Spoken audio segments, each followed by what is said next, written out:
दोस्तों, आज हम बात करेंगे एक ऐसे हुक्मरान की जिसने न सिर्फ हिंदुस्तान की तारीख बदल दी बल्कि एक अजीम सल्तनत की बुनियाद रखी। जी हाँ, हम बात कर रहे हैं मुगल बादशाह बाबर की। लेकिन क्या आपने कभी सोचा है कि बाबर ने हिंदुस्तान पर कब्जा करने की कोशिश क्यों की?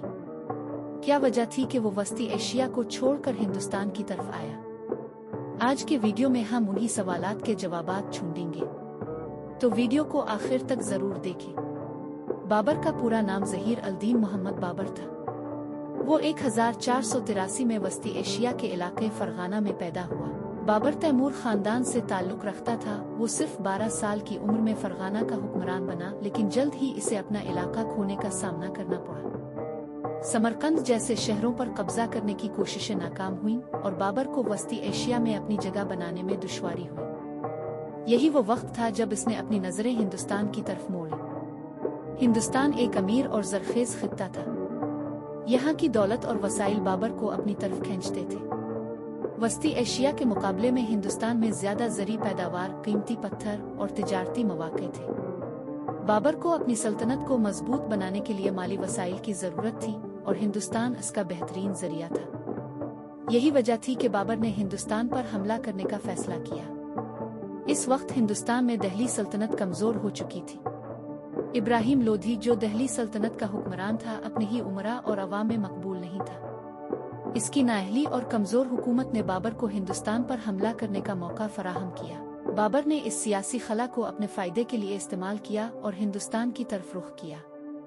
बाबर एक बहादुर और हौसलामंद हुक्मरान था जो अपने आबाओ अजदाद की तरह एक अजीम सल्तनत कायम करना चाहता था। तैमूर ने भी हिंदुस्तान पर हमला किया था। बाबर अपने खानदानी वर्से को आगे बढ़ाना चाहता था और एक नई सल्तनत की बुनियाद रखना चाहता था। हिंदुस्तान इसके अज़ाइम को पूरा करने का बेहतरीन मौका था। बाबर के पास जदीद जंगी हथियार और जंगी हिकमत अमली थी, जिसने इसे हिंदुस्तान फतह करने में मदद दी। वो तोपों और बारूद का इस्तेमाल जानता था, जो हिंदुस्तान में इस वक्त कम ही इस्तेमाल होता था। 1526 में पानीपत की पहली जंग में इसने इब्राहिम लोधी को शिकस्त दी और हिंदुस्तान में मुगल सल्तनत की बुनियाद रखी। ये जंग हिंदुस्तान की तारीख का एक अहम मोड़ थी। अगरचे बाबर की हिंदुस्तान पर हमला करने की बुनियादी वजूहात इक्तिसादी और सियासी थीं, लेकिन कुछ मौरखीन का ख्याल है कि मजहबी जज्बा भी इसकी तरगीब का एक हिस्सा था। वो एक मुसलमान हुक्मरान था और हिंदुस्तान में इस्लाम को फैलाने का ख्याल भी उसके ज़हन में हो सकता था। तो दोस्तों, बाबर ने हिंदुस्तान पर कब्जा क्यों किया? इसकी वजूहात में इक्तिसादी फवाइद, सियासी कमजोरियां, ज़ाती अज़ाइम और फौजी बर्तरी शामिल थी। हिंदुस्तान की दौलत और वसाइल ने इसे अपनी तरफ खींचा, जबकि दिल्ली सल्तनत की कमजोरी ने इसे मौका फराहम किया।